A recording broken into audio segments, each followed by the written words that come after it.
October నుంచి December మధ్యకాలంలో తుఫాన్ల ఏర్పాటుకు అనుకూల వాతావరణం ఉంటుందన్నారు ఐఎండీ అధికారులు. టెంపరేచర్ అధికంగా ఉండడంతో పాటు ఫేవరబుల్ కండిషన్స్ ఉంటాయన్నారు. సముద్రంలో చిన్న అసమతుల్యత ఏర్పడినా తుఫానుగా మారుతుందంటున్నారు. ఏప్రిల్ మే నెలల్లోనూ అధిక టెంపరేచర్స్ కారణంగా తుఫాన్లు ఏర్పడతాయని చెప్పారు. అధునాతన టెక్నాలజీ రాడార్ శాటిలైట్లతో తుఫాను ఏర్పాటును గమనించి హెచ్చరికలు జారీ చేస్తామన్నారు. ఇక తుఫాన్లు ఎలా ఏర్పడతాయి, తుఫాన్ల తీవ్రతపై వాతావరణ శాఖ అధికారి శ్రీనివాస్తో కల్పన ఫేస్ టు ఫేస్. ఎఫెక్ట్తో ఇప్పటికే పలు రాష్ట్రాలు అలర్ట్ అయ్యాయని చెప్పుకోవచ్చు. అదేవిధంగా ఏపీకి సంబంధించి భారీ, అతి భారీ, అత్యంత భారీ వర్షాల నేపథ్యంలో రెడ్ అలర్ట్స్ కూడా జారీ చేయడం జరిగింది. ఇక తెలంగాణకు సంబంధించి కూడా పలు జిల్లాల్లో భారీ, అతి భారీ, అత్యంత భారీ వర్షాలు కురిసే అవకాశం ఉందని చెప్పేసి కూడా హెచ్చరికలు ఇవ్వడం జరిగింది. మరి ఈ తుఫాన్ వచ్చేసరికి కూడా ఏ విధంగా పుడతాయి, దాంతోపాటు ఏ విధంగా బలపడతాయి, అసలు తుఫాన్లు అనేవి ఏ విధంగా ఏర్పడతాయో తెలుసుకుందాం. ప్రస్తుతం నేను వాతావరణ కేంద్రంలో ఉన్నాను. మరి మనతో పాటు వాతావరణ శాఖ సీనియర్ అధికారి శ్రీనివాస్ గారు ఉన్నారు. ఒకసారి వారితో మాట్లాడదాం. సార్ నమస్కారం. సార్, ముఖ్యంగా చూసుకున్నట్టయితే తుఫాన్ అని చెప్పుకుంటూ ఉంటాము. అసలు ఆ తుఫాన్ అనేవి ఏ విధంగా ఏర్పడుతూ ఉంటాయి, ఏ విధంగా పుడుతూ ఉంటాయి సార్? మనకి ఈ తుఫాన్లు అనేవి అన్ని నెలల్లోనూ రావండి. ఈ తుఫాన్లకి అనుకూలమైన వాతావరణం ఉండాలి. అంటే తుఫాన్గా బలపడాలంటే అనుకూలమైన వాతావరణం ఉండాలి. ఈ అనుకూలమైన వాతావరణం మనకి ఏప్రిల్ మే నెలలు, అలాగే అక్టోబర్ నవంబర్ డిసెంబర్ నెలలు, ఈ నెలల్లో తుఫాన్లుగా బలపడడానికి అనుకూల వాతావరణం ఉంటుంది. ఇది తుఫానుగా బలపడడానికి అనుకూలమైన వాతావరణం అంటే ఏమిటి అంటే, మనకి ఈ తుఫాన్లు జనరల్గా మనకి సముద్రంలో ఏర్పడతాయి. సముద్రంలో ఎందుకు ఏర్పడతాయి? మనకి టెంపరేచర్ డిఫరెన్సెస్, ఒక ప్రాంతం నుంచి మరొక ప్రాంతానికి టెంపరేచర్ డిఫరెన్సెస్ ఉండటం వల్ల ఒక ప్రాంతం నుంచి మరొక ప్రాంతానికి ఈ ప్రెషర్ డిఫరెన్సెస్ కూడా వస్తాయి. ప్రెషర్ డిఫరెన్సెస్ వచ్చినప్పుడు ఒక ప్రాంతంలో కంట మరొక ప్రాంతంలో తక్కువ ప్రెషర్ ఉంటే అది లో ప్రెషర్ ఏరియా అంటాం. సో ఈ లో ప్రెషర్ ఏరియా అటువంటిది ఏదైనా మనకి సముద్రంలో ఏర్పడినప్పుడు అది తుఫాన్గా బలపడాలంటే ఈ సీ వాటర్ టెంపరేచర్ అనేది మనకి 26 డిగ్రీలు పైన ఉన్నట్టయితే అది ఏంటంటే సీ వాటరు ఇది ముందు తుఫానుగా ఈ అల్పపీడనంగా ఏర్పడినప్పుడు మనకి సముద్రానికి దూరంగా ఏర్పడతాయి. ఈ సీజన్స్లో దూరంగా తీరానికి దూరంగా ఏర్పడతాయి. తీరానికి దూరంగా ఏర్పడిన అల్పపీడనాలు బలపడడానికి ఈ సీ వాటర్ టెంపరేచర్ అనేది 26 డిగ్రీల పైన ఉన్నప్పుడు అదొక అనుకూల పరిణామం. మరొకటి, ఈ సముద్ర తలం నుంచి సుమారు 15-18 కిలోమీటర్ల ఎత్తు వరకు కూడా ఈ తుఫాను యొక్క స్ట్రక్చర్ ఉంటుంది. సో అటువంటి ఈ రొటేటింగ్ స్ట్రక్చర్ మెయింటైన్ అవ్వాలంటే కింద నుంచి పై వరకు ఉన్న గాలులలో విండ్ షియర్ అంటాం. విండ్ షియర్ అంటే ఈ గాలుల యొక్క స్పీడు మరియు వేగంలో తేడాలు ఉండకూడదు. తేడా ఉండకుండా ఇంచుమించుగా ఒకేలా ఉన్నప్పుడు ఆ సర్క్యులేషన్ అనేది మెయింటైన్ అవుతుంది. బంగాళాఖాతం ప్రాంతంలో ఏర్పడిన అల్పపీడనాలన్నీ కూడా మోస్ట్లీ ఈ వాయువ్య దిశలో నార్త్ వెస్ట్ డైరెక్షన్లో ప్రయాణం చేస్తూ ఎయిదర్ మన చెన్నై, తమిళనాడు తీరాన్ని కానీ, ఆంధ్రప్రదేశ్ తీరాన్ని కానీ, ఒరిస్సా తీరాన్ని కానీ, వెస్ట్ బెంగాల్ కానీ, లేకపోతే బంగ్లాదేశ్, వీటిల్లో ఎక్కడో ఒక్కడ మనకి తీరాన్ని దాటుతూ ఉంటాయి. ఈ తీరాన్ని దాటేంత వరకు ఇది జనరల్గా మనకి అండమాన్ సముద్రంలో, అండమాన్ నికోబార్ దీవుల సమీపంలో ఒక చిన్న అల్పపీడనంగా ప్రారంభమవుతాయి. ప్రారంభమయ్యి అవి అక్కడి నుంచి మనకి డిస్టెన్స్ చూసుకున్నట్టయితే మోర్ దాన్ 1000 కిలోమీటర్స్. ఈ 1000 కిలోమీటర్స్ అవి ఈ రకంగా ప్రయాణించడానికి 4-5 రోజులు పైగా సమయం పడుతుంది.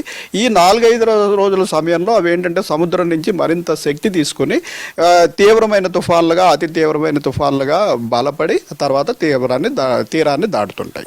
ముఖ్యంగా మీరు ఏదైతే చెప్పారో ఈ 3 నెలలకు సంబంధించి అక్టోబర్ కావచ్చు, నవంబర్, డిసెంబర్లో ఏర్పడతాయని చెప్పేసి ఎక్కువగా చెప్తూ ఉన్నారు. సో ఈ సమయంలో ఏర్పడే తుఫాన్లకు సంబంధించి ఎఫెక్ట్ ఏ విధంగా ఉంటుంది, వాటి తీవ్రత ఏ విధంగా ఉంటుంది, అవి ఎన్ని కిలోమీటర్ల వేగంతో దూసుకొచ్చే అవకాశం ఉంది, దాంతోపాటు ఎన్ని కిలోమీటర్ల వేగంతో ఇటు ఈదురుగాలు తీరం వెంబడి వచ్చే అవకాశం ఉంటుంది సార్?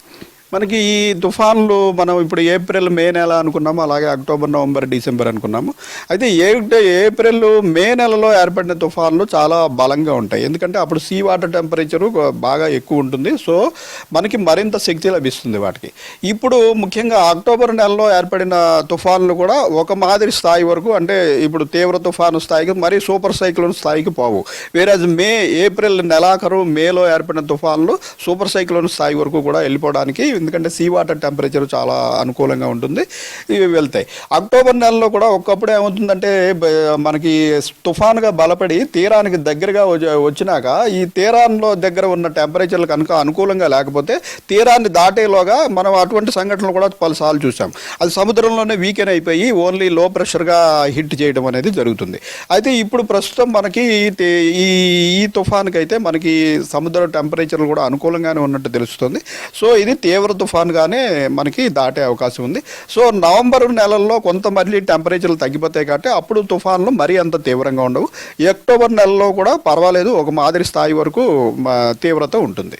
ఓకే సార్, ముఖ్యంగా గతంలో వచ్చిన తుఫాన్లు కావచ్చు, అక్టోబర్ నవంబర్ డిసెంబర్లో చూసుకున్నట్టయితే హుదూద్ తుఫాన్ కూడా దాదాపు మనకు అక్టోబర్ టైంలోనే వచ్చింది. సో ఈ అక్టోబర్ టైంలో వచ్చే తుఫాన్లకు సంబంధించి కూడా దాదాపు ఎక్కువగా తీరం దాటే అవకాశం కనిపిస్తూ ఉంది. ఆ సమయంలో హుదూద్ తుఫాన్తో పోలిస్తే ఇప్పుడు మోంతా తుఫాన్కి సంబంధించి ఎఫెక్ట్ ఏ విధంగా ఉండే అవకాశం ఉంది సార్? ఈ మోంతా తుఫాను హుదూద్ సైక్లోన్ కంటే ఒక స్థాయి తక్కువే అని చెప్పాలి.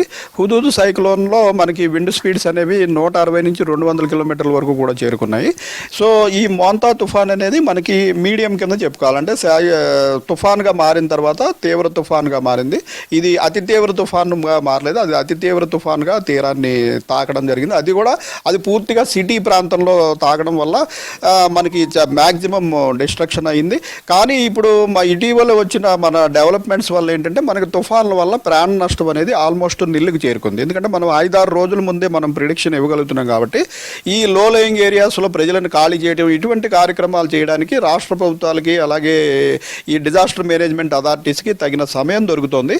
దీనివల్ల ప్రాణ నష్టం తగ్గింది, దీని ఆస్తి నష్టం అనేది కొనసాగుతుంది. ఎందుకంటే మనం ఈ డిస్ట్రక్టివ్ విండ్స్ ఉంటాయి, ఇందులో 100 కిలోమీటర్ల వరకు విండ్స్ ఉండటం వల్ల వాటిని మనం ప్రస్తుతం ఆపే పరిస్థితి లేదు. ఓకే సార్, ముఖ్యంగా ఈ తుఫాన్లు అనేవి ఎక్కువగా ఏ సీలో ఏర్పడుతూ ఉంటాయి అంటే బంగాళాఖాతంలో ఎక్కువగా ఏర్పడుతూ ఉంటాయా, లేదంటే అరేబియన్ సీలో ఎక్కువగా ఏర్పడుతూ ఉంటాయా?